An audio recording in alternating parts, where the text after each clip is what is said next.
जाति है कि जाति नहीं, है ना। भी ऐसी स्थिति हमारे यहाँ है, उत्तर प्रदेश में एक दलित दूल्हा घोड़ी पे चढ़ गया तो उसको उतार उतार के मारा। जात पात तो है हमारे यहाँ, तो इसको आप एक झटके में समाप्त नहीं कर सकते। प्रशांत किशोर तो अभी जुमा 8 दिन हुआ है। पिछड़ा के बच्चे को आप चैन से जीने नहीं दीजिएगा, चैन से उसको सम्मान से राजनीति नहीं। और दूसरे राज्य का अगर मुख्यमंत्री है और किसी बड़ी जात का है तो तेजस्वी यादव जी हो जाएगा। अशोक चौधरी ने, उन्होंने कहा कि हम लोगों को मुसलमानों की ज़रूरत नहीं है। उनकी बात में किशोर के बारे में क्या विचार है आपका? कौन है ये? प्रशांत किशोर पांडे, जनसुराज। हाँ, आप पूरा नाम आप बोले, प्रशांत किशोर पांडे, जनसुराज। इनका क्या इतिहास है? इनकी पैदाइश कहाँ हुई है? इनका जन्म कहाँ हुआ है? इनके जन्मदाता कौन है? ये किस कोख से जन्मे हैं? ये संघ और भारतीय जनता पार्टी के कोख से जन्मे हैं। इनके जनक प्रधानमंत्री आदरणीय नरेंद्र मोदी जी हैं। इनको पालने पोसने वाले संघ और भाजपा के लोग हैं, और समय समय पर इनको अपने हितों की रक्षा के लिए, अपने हितों को साधने के लिए इनको यहाँ वहाँ भेजते रहे हैं। अगर आप उनके राजनीतिक पक्ष की बात कर रहे हैं तो मैं उनको as a political analyst, political strategist, रणनीतिकार के तौर पे जानता हूँ, भेंट भी हुई है। लेकिन पॉलिटिकल एक्टिविस्ट की तरह से अगर आप उनको देखने की बात कर रहे हैं तो मैं नहीं समझता हूँ कि बिहार में उनका कोई अस्तित्व है। आप कह रहे हैं प्रशांत किशोर का कोई अस्तित्व नहीं है, लेकिन उनके साथ वो बीजेपी के कोख से जन्मे हुए हैं। ठीक है, आपने अस्तित्व की बात करी, लेकिन बहुत सारे मुसलमान हैं जो उनके साथ खड़े होते हैं। बहुत ऐसे मुसलमान हैं जो कहते हैं कि प्रशांत किशोर से बेहतर कोई हो ही नहीं सकता है। लेकिन इधर राजद जो है वो बात करता है कि MY समीकरण का हमारा मुस्लिम यादव का वोट है। एक बात समझ लीजिए, प्रशांत किशोर तो अभी जुमा 8 दिन हुआ है। नीतीश कुमार के एक मंत्री ने, नीतीश कुमार की पार्टी के कार्यकारी अध्यक्ष ने दरभंगा में एक भाषण में कहा कि हम लोग को जब से जनता दल यूनाइटेड बना है मुसलमान कभी वोट नहीं दिया। कल तक चिल्लाते थे कि मुसलमान हमको वोट देता है। वास्तविकता यह है कि मुसलमान ने कभी JDU को वोट नहीं दिया। मुसलमान का एक तरफा वोट राजद को कल भी जाता था। JDU जब थी सत्ता में तो भी उसके विरुद्ध वोट डाला और राजद को वोट दिया। तो जब JDU को नहीं मिला, 20 साल के स्थापित जो मुख्यमंत्री नीतीश कुमार हैं, जो सेकुलरिज्म का चेहरा ओढ़े हुए थे, उनको नहीं दिया, तो बीजेपी के कोख से जन्मे प्रशांत किशोर को मुसलमान वोट देगा। राजनीतिक रूप से मुसलमान बहुत सजग और बहुत समझदार है। आप ये कैसे कह सकते हैं कि मुसलमान JDU को वोट ही नहीं देता है? आप किसी के मन का बात नहीं जान सकते। हम नहीं कह रहे हैं, हम तो आपको उदाहरण दे रहे हैं। हमने अपनी ओर से कुछ नहीं कहा। जो उनके कार्यकारी अध्यक्ष संजय झा ने कहा है, उनके आज का एक स्टेटमेंट आया है, देख लीजिएगा, अशोक चौधरी ने, उन्होंने कहा कि हम लोगों को मुसलमानों की ज़रूरत नहीं है। उनकी बात मैं कह रहा हूँ, हम कहाँ कह रहे हैं, हमारे पास थोड़ा कोई डाटा है। उन्होंने खुद मीटिंग में कहा है, खुद भाषण में कहा है, वो वीडियो उठा के देख लीजिएगा कि संजय झा ने कहा है कि मुसलमान कभी हम लोग को वोट नहीं देता। तो आप उनकी बात कीजिए ना, हम थोड़ा कह रहे हैं। उन्होंने खुद इस बात को सकारा है कि मुसलमान उनको वोट नहीं देता है। हम तो उस बात को सिर्फ सेकंड कर रहे हैं, उस बात को सिर्फ हम सत्यापित कर रहे हैं, तो सिर्फ उस बात का समर्थन कर रहे हैं। तो जो इतने मुसलमान प्रशांत किशोर के साथ में दिखते हैं वो सिर्फ दिखने मात्र हैं। देखिए, चुनाव और चुनावी माहौल भारत के जनतंत्र का एक महापर्व है। तो उस पर्व को मनाने के लिए बहुत सारे साधन, बहुत सारे संसाधन की ज़रूरत होती है। तो हर आदमी साधन संसाधन के लिए इधर उधर अपनाता जाता है। लेकिन उनका तो 4 चुनाव में ही उनका जांच हो गया। 4 को चुनाव लड़े थे ना, उपचुनाव, एक कोई सीट जीते, तीसरा पोजीशन और चौथा पोजीशन पर रहे। कहाँ मुसलमान उनको वोट दिया? तो क्या बिहार विधानसभा में एक भी सीट नहीं जीत सकते हैं? मेरा अपना मानना है कि प्रशांत किशोर बिहार में राजनीतिक रूप से बिल्कुल ही ज़ीरो हैं। उनका कोई लेना देना नहीं है। और मुझे लगता है, आप लोगों से भी मेरा निवेदन है कि उनको इतनी अहमियत नहीं दीजिए। जो दिल्ली की जो लुटियन जोन की जो गोदी मीडिया है ना, वो तो एक कारण से उनको प्रमोट कर रही है कि ताकि वो वोट काटे बिहार में। आप लोग तो बिहार की राजनीति को समझते हैं, ज़मीन पे घूमते हैं, आपको मालूम है प्रशांत किशोर कहीं अपने कौंसिल के चुनाव जीतेंगे? दावा करता हूँ मैं कि कहीं से कौंसिल का चुनाव जीत के दिखा दें प्रशांत किशोर, नहीं जीत सकते हैं। युवाओं को वर्गला करके मोटरसाइकिल पर स्टिकर चिपकाने का पैसा, गाड़ी में घूमने का पैसा, पेट्रोल भराने का पैसा, महीने का पैसा, ये सब करा करके वो कुछ लोगों को जोड़ रहे हैं। बेरोज़गारी नीतीश राज में चरम पर है। तो जो बेरोज़गार युवा हैं, जिनके पास कोई संसाधन नहीं है, मन से हमारे साथ हैं, धन लेके उनके साथ हैं, ये हो सकता है। लेकिन जब वोट देने की बात आएगी तो हमारे अपने समाज और पूरे दलित, पिछड़ा, अति पिछड़ा और जो हमारी अगली जाति है उसके भी जो बेरोज़गार और आर्थिक रूप से कमज़ोर लोग हैं, उन सब पे हमें विश्वास है कि वो सब राजद को वोट देंगे, वो सब तेजस्वी यादव को मुख्यमंत्री बनाएंगे और प्रशांत किशोर की दाल यहाँ नहीं गलने वाली। अच्छा, पलायन पे आपने बात किया। पलायन महज राजद का मुद्दा है ये विधानसभा चुनाव जीतने का, या फिर पलायन मुक्त होगा बिहार राजद की सरकार? देखिए, राजद जो कहती है वो करती है। तेजस्वी जी ने कहा था कि हम 10 लाख नौकरियां देंगे अगर हम मुख्यमंत्री बने, तो पहली कलम से मेरा ऑर्डर होगा। याद है 2020 के चुनाव में वो मुख्यमंत्री नहीं बने, उप मुख्यमंत्री बने, फिर भी 5 लाख लोगों को नौकरी दी उन्होंने। 3 लाख लोगों की नौकरी को प्रक्रिया में ले आए, यानी अपना 80% वादा उन्होंने पूरा किया। और ये जो लोग हैं ना, जो बैठे हैं केंद्र में और जो डबल इंजन की सरकार यहाँ चला रहे हैं, ये जुमलेबाज लोग हैं। नोटबंदी से राष्ट्रवाद लाने वाले, नोटबंदी से आतंकवाद रोकने वाले, नोटबंदी से इन्फ्लेशन और बढ़ती महंगाई रोकने वाले, सारा झूठ साबित हुआ है। 2 करोड़ नौकरी हर साल देने वाले आज खुद कह रहे हैं कि 80 करोड़ लोगों को हम राशन दे रहे हैं। तो या तो वो बात सही है या ये बात सही है। हमारा तो इतिहास रहा है लालू जी के समय से अभी तक कि जो भी हम लोगों ने कहा है, जो भी हमारे दल ने कहा है, चाहे आदरणीय लालू जी ने कहा है या हमारे नेता भाई तेजस्वी यादव ने कहा, जो कहा वो किया। और जो आज तेजस्वी जी कह रहे हैं, कल मुझे पूरा विश्वास है कि वो मुख्यमंत्री बनेंगे। और जब मुख्यमंत्री बनेंगे तो जो वादा वो कर रहे हैं, चाहे वो पलायन के संबंध में कर रहे हों, चाहे माई बहन योजना के संबंध में कर रहे हों, चाहे वो रोज़गार के संबंध में कर रहे हों, चाहे वो शिक्षा के संबंध में कर रहे हों, स्वास्थ्य के संबंध में कर रहे हों, बिहार की तरक्की के संबंध में कर रहे हों, तेजस्वी यादव एक युवा है, सपनों का संसार बनाए हुए हैं, सपना सजा के रखा है। वो अपने सपनों को साकार करेंगे और इस बार जनता उनके साथ है। जनता उनके साथ कंधा से कंधा मिला करके उनको मुख्यमंत्री बनाएगी। और ये लोग जो तोड़ फोड़ की राजनीति कर रहे हैं, ये राजा से रंग बनेंगे।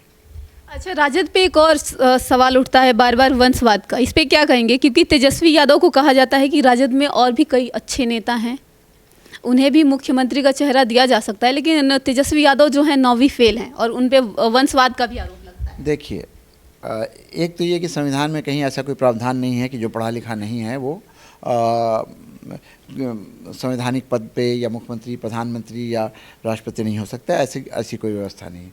दूसरी बात ये कि तेजस्वी यादव क्या पढ़े हैं क्या नहीं पढ़े हैं, उस पर तो बड़ी चर्चा आप लोग करते हैं। कभी आपने लोगों ने पूछा कि जयललिता कितना पास थी? क्यों नहीं पूछते हैं? क्या शिक्षा थी उनकी? सिर्फ इसलिए आप पूछते हैं तेजस्वी यादव से, इसलिए कि पिछड़ा है। पिछड़ा के बच्चे को आप चैन से जीने नहीं दीजिएगा, चैन से उसको सम्मान से राजनीति नहीं करने दीजिएगा। और तेजस्वी यादव कहते हैं, और दूसरे राज्य का अगर मुख्यमंत्री है और किसी बड़ी जात का है तो तेजस्वी यादव जी हो जाएंगे। वो दूसरे राज्य का अगर मुख्यमंत्री है, चाहे युवा ही सही हो, तो उसके नाम के साथ सम्मान सूचक शब्द इस्तेमाल किया जाएगा। ये जातिवाद जो है ना, ये बिहार को मार रहा है। तेजस्वी यादव इतने काबिल हैं, मैंने आपको बताया उदाहरण देकर के, कि अपने बलबूते पे 100 आदमी को विधानसभा लाते हैं। अपने बलबूते पे अभी 4 आदमी को, 4 नहीं 8 बल्कि कांग्रेस के लोग भी हम ही लोगों की ताकत पे जीत के आए हैं। उनकी भी अपनी थोड़ी शक्ति है, लेकिन जीते हैं राजद के वोट से ही। वो जिता करके संसद भेजता है। इतने काबिल आदमी हैं। और बहुत सारे ऐसे उदाहरण मैं दे सकता हूँ। भारत की पहली सरकार जो 1952 से बनी, उससे आज तक कि ये लोग हैं, इनके पास क्या डिग्री है। अब माफ़ कीजिएगा मैडम, प्रधानमंत्री के पास कौन सी डिग्री? कभी उस पर सवाल क्यों नहीं करते हैं? कभी क्यों नहीं सवाल करते हैं कितनी पास हैं? उनका अपना इंटरव्यू है राजीव शुक्ला के साथ, जिसमें वो कह रहे हैं कि हमने तो 10वीं के बाद कोई पढ़ाई ही नहीं की। तो उनको तो आप सर्वज्ञानी, विश्वव्यापी, न जाने क्या यशस्वी और महामानव बनाए हुए हैं। और एक पिछड़े के बच्चे को जो अपनी सलाहियत से, अपनी क़ुव्वत से, अपनी ताकत से, अपनी नेतृत्व क्षमता से आगे बढ़ के आया है, भारत में एकमात्र युवा चेहरा ऐसा है जिस पर पूरा बिहार, पूरा भारत नज़र लगा के देख रहा है, उसकी शिक्षा की बात आप कर रहे हैं। उन पे वंशवाद का भी आरोप लगता है। हाँ, बड़ा अच्छा है। अब तो नीतीश कुमार के बेटा भी आ रहे हैं, स्वागत करते हैं हम लोग। तो वंशवाद कहाँ गया? भाजपा का जो सिलेक्टिव वंशवाद है उस पर कुछ जवाब दें। वो सब एकदम बाहें फैला करके उनका स्वागत कर रहे हैं। उप मुख्यमंत्री सम्राट चौधरी जी उपवंशवाद की मिसाल नहीं है। उनके बाबूजी कौन है? शक्तिवेंद्र चौधरी जी। मतलब वंशवाद की आप बात कर, अनुराग ठाकुर कौन है? किनके बेटा हैं? नीरज कुमार किनके बेटा हैं? जय शाह किनके बेटा हैं? जय शाह कोई परीक्षा पास करके यूपीएससी क्लियर करके बीसीसीआई के सेक्रेटरी बने कि सिर्फ इसलिए बने कि अमित शाह के बेटा हैं? बताइए, जवाब दीजिए कि अमित शाह जी में कौन सी ऐसी योग्यता थी जय शाह जी में जो बीसीसीआई के सेक्रेटरी बन गए? एक ही योग्यता थी ना कि भारत के बहुत प्रभावशाली गृह मंत्री अमित शाह जी के पुत्र हैं। तो वो वंशवाद नहीं है। तो सिलेक्टिव वंशवाद की बात आप क्यों कर रहे हैं? तो ये नेता लोग जो हैं सिर्फ मतलब यही राजनीति करेंगे, परिवारवाद, वंशवाद? देखिए, क्योंकि आम जनता को मौका नहीं मिलता है ऊपर तक आने के लिए आज के टाइम पे। क्योंकि अगर हमने पहले देखा तो नीतीश कुमार ज़मीन से उठ के आए हैं, लालू यादव जो हैं वो भी ज़मीन से उठ के आए हैं। लेकिन अगर तेजस्वी यादव की बात करी जाए, निशांत कुमार की बात करी जाए, तो वो भी अपने फैमिली के दम पे आए हुए हैं। अच्छा ठीक है, आपने तेजस्वी जी का तो नाम ले लिया वंशवाद के नाम पे, चिराग का नाम क्यों नहीं ले रही हैं? चिराग पासवान का। हाँ, चिराग पासवान भी है, मैं तो उनका भी नाम ले रही हूँ। कहिए कि वंशवाद अगर है तो उनके यहाँ है, हमारे यहाँ तो एक है, उनके यहाँ तो 10 गिना दिया मैंने। हमारे यहाँ तो आप कहिएगा कि तेजस्वी यादव जी हैं। और वंशवाद एक बार देख लीजिए, इसमें कोई बुराई नहीं है। आपने भी देखा होगा कि डॉक्टर का बेटा डॉक्टर बनता है। मेरे बाबूजी वकील थे तो हमको भी वकालत पढ़वाए, हमने भी लॉ किया। तो इसमें कोई बुराई नहीं है। वो बड़े नेता के बेटा है, नेता बने, उसमें क्या दिक्कत है? उसमें क्या दिक्कत है? अगर, और ये सिर्फ हिंदुस्तान में नहीं, विदेशों में भी है। कैनेडी फैमिली है अमेरिका में, जॉन एफ कैनेडी की फैमिली है ना भाई। तो वैसे ही हर जगह है। लेकिन जनता आपको एक बार वो जीत सकते हैं कोई भी कि चलिए इनके बेटा हैं या इनके भाई हैं, इनके पुत्र हैं, लेकिन उसके बाद जनता उनको अपने वादों और इरादों की कसौटी पर कसती है। और पिछले अपने जितना राजनीतिक जीवन रहा है तेजस्वी यादव का, उस कसौटी पे खरे उतरे हैं। उन्होंने जो किया, जो वादा, उसको पूरा किया है। और जो बात कहते हैं, उम्र थोड़ी उनकी कम ज़रूर है, लेकिन ये अपने इरादों के पक्के हैं और अपने विचारों में बड़े परिपक्व हैं। बिहार में इतना जातिवाद है, चुनाव का डेट फिक्स होने से पहले ही पाल हुंकार रैली, कुर्मी रैली, पता नहीं जितने भी बिहार में अपने अपने जात हैं वो सारे अपने अपने रैलियां निकाल रहे हैं। क्या बिहार में सिर्फ जातिवाद का ही राजनीति चलेगा? इसमें बुरा क्या है? बुरा क्या है इसमें? जाति है कि जाति नहीं है ना? आप जिस परिवार से आती हैं, शादी ब्याह, जाति देखते हैं नहीं देखते? सच सच बताइए। खत्म हो गई बात, देखा जाता है ना। तो ये जाति जो है वो हमारे भारतीय समाज की, सिर्फ बिहार की नहीं, भारतीय समाज की एक ऐसी सच्चाई है जिसको हम नकार नहीं सकते हैं। और जो लोग इसके आड़ में हम लोगों पे निशाना साधते हैं, उनको मैं बताना चाहता हूँ कि क्यों फिर केंद्रीय मंत्रिमंडल का विस्तार होता है तो टीवी पे आ करके बीजेपी के लोग बताते हैं कि इसमें 2 कोरी है, 3 कुर्मी है, 2 पटेल है, 2 आदिवासी है। पूछिए प्रधानमंत्री से, पूछिए बीजेपी वालों से। मेरा ये सवाल सबसे है, जातिवाद कहते हैं कि कुर्मी है तो कुर्मी को ही वोट देंगे। देखिए, इसमें हमको बुरा नहीं लगता है, इसलिए कि जो पिछड़ा है, खास करके हम चूँकि पिछड़ा राजनीति के जो प्रणेता हैं उनका मैं अनुयायी हूँ और उसी राजनीति को मैं आगे बढ़ाता हूँ कि इसमें बुरा कुछ नहीं है। पिछड़ी जाति की अगर राजनीति कर रहे हैं या जात पात की राजनीति कर रहे हैं, जात पात की राजनीति के आड़ में सीधे अगड़ा पिछड़ा की बात होती है, इसको भी नकार नहीं सकते हैं। और मुझे उसके बाद फिर बात आ जाती है आरक्षण पे। तो इस बात को कैसे आप नकारिएगा कि सदियों से जाति के नाम पे बहुत सारी कुप्रथाएं हमारे बिहार में, हमारे देश में हैं। हमारे यहाँ ऐसी व्यवस्था रही है कि अगर आप बड़ी जात के घर के सामने से गुजर रहे हैं तो चप्पल हाथ में उठा के जाइएगा, चप्पल पहन के नहीं जाइएगा।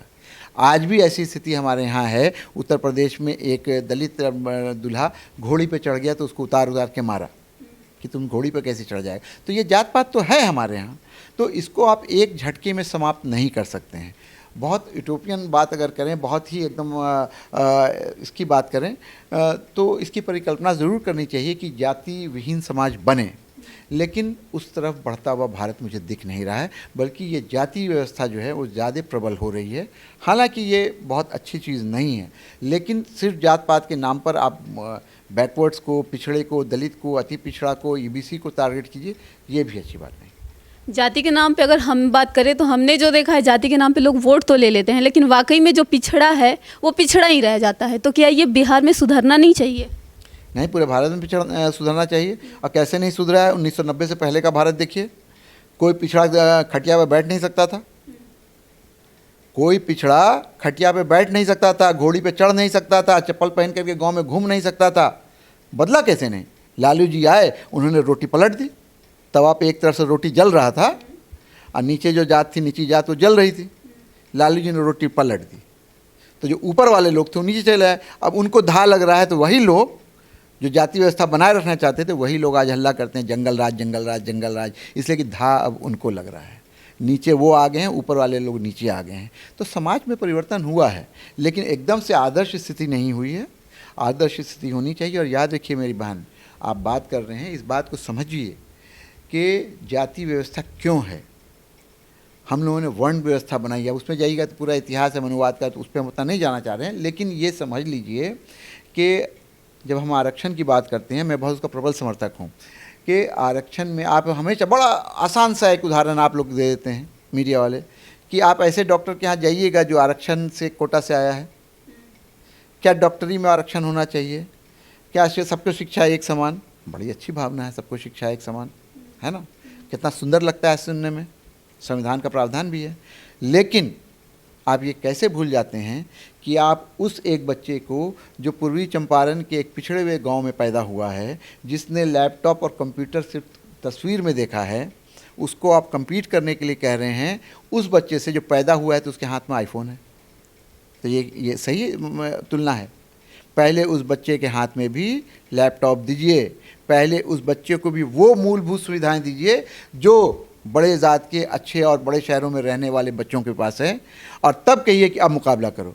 एक के पैर में आप फट्टी बांध दीजिएगा, एक के पैर में प्लास्टर बांध दीजिएगा, एक का पैर मोड़ के बांध दीजिएगा, कहिएगा कि दौड़ जाओ रेस में, दौड़ेगा?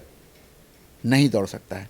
इसलिए व्यवस्था ऐसी होनी चाहिए कि सबको समान अवसर मिले, समान सुविधाएं मिले, और जब तक समान सुविधाएं सबको पर्याप्त नहीं है, तब तक आरक्षण और अफर्मेटिव एक्शन की ज़रूरत है।